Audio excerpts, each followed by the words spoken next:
don't know about you guys, but I thought that Todd Cantwell was absolutely excellent last night. Played some fantastic football, particularly in that second half. Led the fight back, showed high energy, showed high press, used the ball extremely well, and some of his creative flicks and touches helped to create chances. And some of the interplay between him and Silva, McCausland, and others was fantastic at times.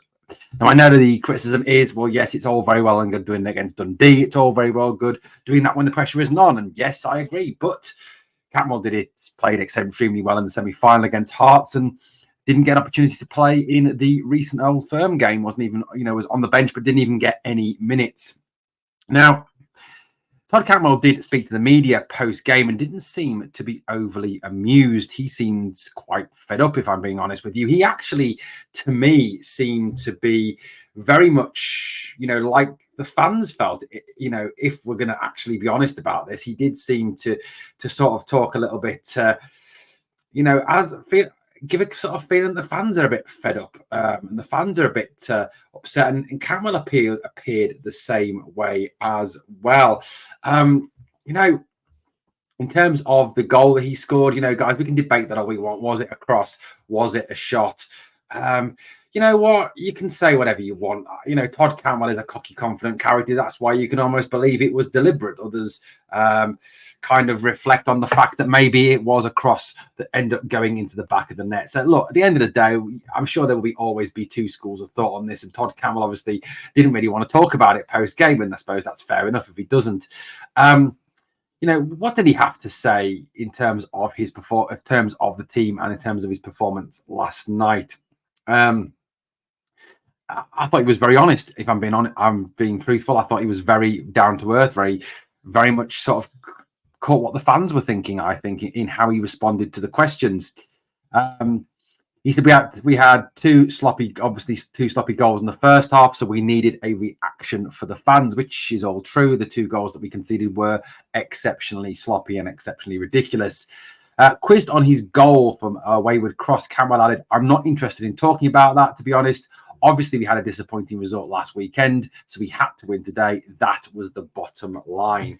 I think what for me is interesting in that quote from Cantwell is he's putting it back onto the team. He's putting it back, taking it away from himself as the reporter tries to highlight him, tries to highlight what he's done, and he puts it back onto the team, which I think, goes against what some of the players in this team do. Well, I think some of the players in this team, chiefly amongst them James Tavernier, are only out for themselves, if I'm being wholly honest, whereas Cantwell does seem now to be a lot more side before self, certainly in these comments, than he made post-match.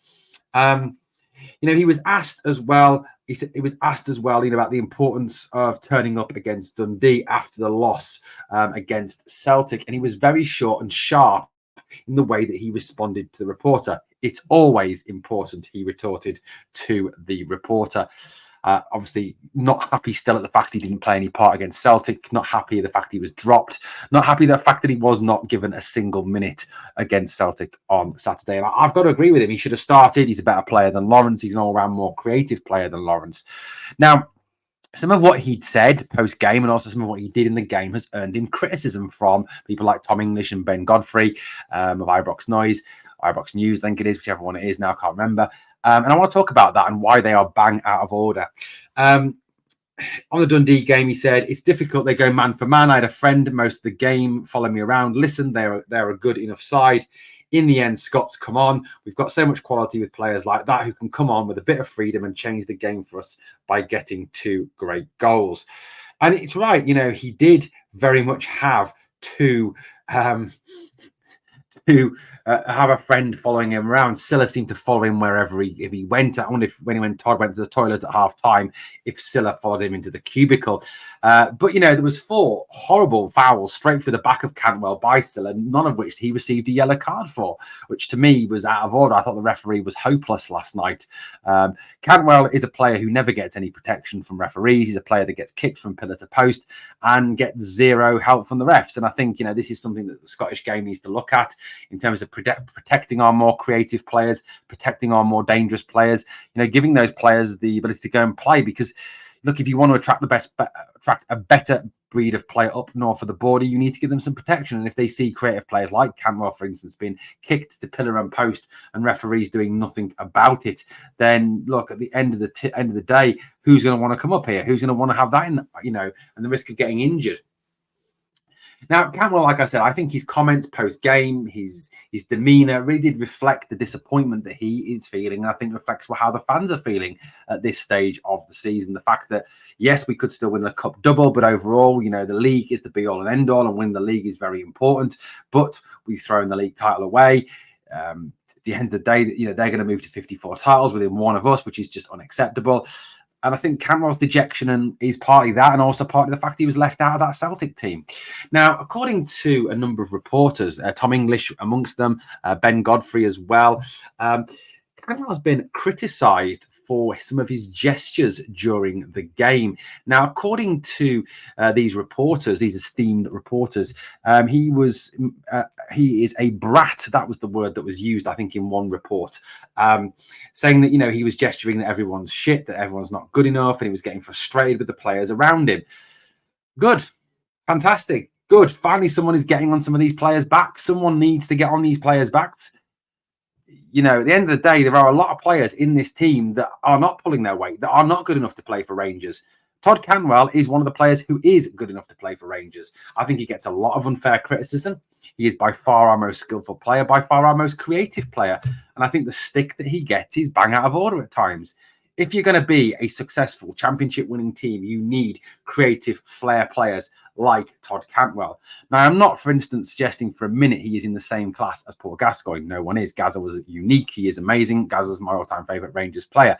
But Gazza was a flair player, a creative player, a player who could drift in and out of games, a player who could be a bit mad at times and a bit, go a little lose control. And I think Cantwell can do that as well. Now, look, Cantwell needs to be more consistent. Yes, I agree with that. He does need to be more consistent, and he does need to show up in those big games. And obviously, a big test will come if Clement shows common sense and includes him in that 10 role that he played last night against that lot in the cup final at Hampden on the 25th. I mean, last night he was everywhere, right wing, left wing, in the middle, creating chances, taking shots. He did everything last night, and that's the type of player we need in that 10 role.